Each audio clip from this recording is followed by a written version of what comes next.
Welcome to another video from Gradelink websites. In this video, we're going to go through what it takes to add a second button to a timeline module, such as the one on this admissions page. You may see this timeline module in different places on the school's website, including if you have a history timeline on your history page or on the admissions page if you have something like this to outline the steps to admission. Now, if you want to add a second, it's not natively supported in this module to have a second button. So we're going to actually use a bit of advanced CSS.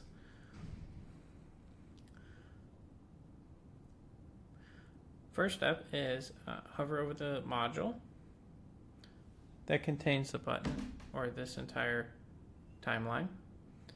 Click on the settings icon and then navigate to the step where you want to add the second button. Click on the settings icon and you'll see that we have in the description here, and below that description we've actually hidden the default button. So we've manually put that in so that we can override the default one button setting. If you look at step 2, you'll see that the button is already put in there and so on. But what we've done is override step 1, and we're going to click on the text tab here, and we've actually included a CSS class for the button and manually inserted a button into the description area.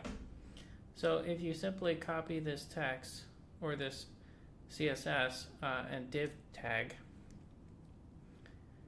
then you'll be able to effectively insert another button into the description. So it's div class equals et underscore pb underscore button underscore wrapper, and then the class is etpb button dippy timeline item button. So that's the CSS class. You can also go into the, when you're viewing the page,